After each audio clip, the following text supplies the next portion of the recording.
നിങ്ങൾ ഇത്രയും technology advanced ആയിട്ടുള്ള യുഗത്തിൽ ജീവിക്കുന്നതുകൊണ്ട് തന്നെ ഞാൻ ഈ പറയുന്ന തോട്ട്സിനോട് ചിലപ്പോൾ നിങ്ങൾക്ക് അഗ്രി ചെയ്യാൻ പറ്റിയെന്ന് വരില്ല.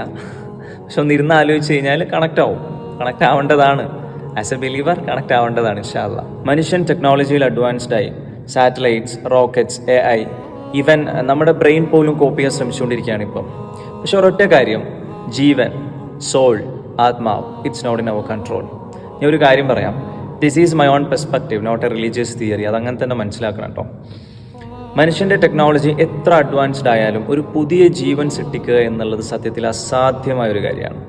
റോബോട്ട്സ്, മെഷീൻസ്, AI ഇതൊന്നും ജീവനല്ലല്ലോ. മനുഷ്യൻ നൽകിയിട്ടുള്ള പ്രോഗ്രാമിങ്ങിൻ്റെ അടിസ്ഥാനത്തിലാണ് ഇതൊക്കെ പ്രവർത്തിക്കുന്നത്. അല്ലാതെ ആത്മാവോടെ, ബോധത്തോടെ, വളർച്ചയോടെ, സ്വഭാവത്തോടെയുള്ള ജീവൻ ഉണ്ടാക്കാൻ മനുഷ്യർ ഇതുവരെ കഴിഞ്ഞിട്ടില്ല. ഇപ്പം നിങ്ങൾ നോക്ക്, ഒരു റോബോട്ട് ചിരിക്കുകയാണെങ്കിൽ അത് ആക്ടിംഗ് ആണ്, അഭിനയമാണ്.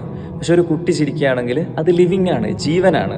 AIക്ക് നമ്മുടെ ഇമോഷൻസ് ഒരു പരിധിവരെ ഇമിറ്റേറ്റ് ചെയ്യാൻ പറ്റും. പക്ഷേ ആത്മാവുള്ള ബോധം, കോൺഷ്യസ്നെസ്, സ്വന്തമായിട്ട് ഇഷ്ടപ്പെടുന്ന മനസ്സ് അതുണ്ടാവില്ല. കാരണം അത് മനുഷ്യൻ്റെ കൺട്രോളിലല്ല. യസ്അലൂനക അനിർ റൂഹ്, ആത്മാവിനെ കുറിച്ചിട്ട് തങ്ങളോട് ചോദിച്ചാൽ തങ്ങൾ അവർക്ക് പറഞ്ഞു കൊടുക്കുക, ഖുലിർ റൂഹു മിൻ അംരി റബ്ബി, ഇറ്റ്സ് എ കമാൻഡ് ഓഫ് അല്ലാഹ്.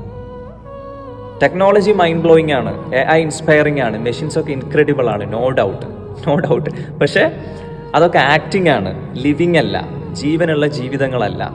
ജീവൻ, ആത്മാവ് എന്നൊക്കെ പറഞ്ഞു കഴിഞ്ഞാൽ മനുഷ്യന് നിർമ്മിക്കാൻ പറ്റാത്ത, പക്ഷെ മനുഷ്യൻ്റെ ഉള്ളിൽ ഇൻബിൽട്ടായിട്ട് സെറ്റ് ചെയ്ത് വെച്ചിട്ടുള്ള ഒരു ഡിവൈൻ സിഗ്നേച്ചറാണ്. ഇൻവെസ്റ്റ് ചെയ്യാൻ കോടാനുകോടി ഡോളേഴ്സ്, ടോപ്പ് സയൻറ്റിസ്റ്റുകളുടെ വേൾഡ് ക്ലാസ് ലാബ്സ്, എന്നാലും ആത്മാവിനെ കൊടുത്തിട്ട് ഒരു ഈച്ചയെങ്കിലും സൃഷ്ടിച്ചെടുക്കാൻ മനുഷ്യനെ കൊണ്ട് അസാധ്യമാണ്.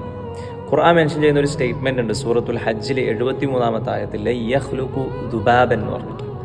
അള്ളാഹുവിന് പുറമെ നിങ്ങൾ വിളിച്ചു പ്രാർത്ഥിക്കുന്ന ആരൊക്കെ ഒരുമിച്ച് കൂടിയാലും ഒരു ഈച്ചയെ പോലും സൃഷ്ടിച്ചെടുക്കാൻ നിങ്ങളെ കൊണ്ട് കഴിയില്ല.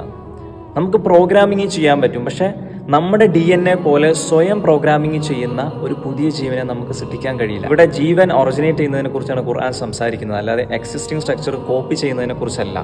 പല ഫ്രെയിമിലേക്കും ചിന്ത പോയിട്ട് തെറ്റിദ്ധരിക്കരുത്. അഥവാ ഈ ക്ലോണിങ് എന്നൊക്കെ പറയുന്നത് എക്സിസ്റ്റിംഗ് ലൈഫ് കോപ്പി ചെയ്യലാണ്, ഓൾറെഡി ഇവിടെ ഉള്ള ഒരു സ്ഥാനത്തെ കോപ്പി ചെയ്യലാണ്, അല്ലാതെ ഒന്നുമില്ലായ്മയിൽ നിന്ന് പുതിയ ഒന്നിനെ സൃഷ്ടിച്ചെടുക്കലല്ല.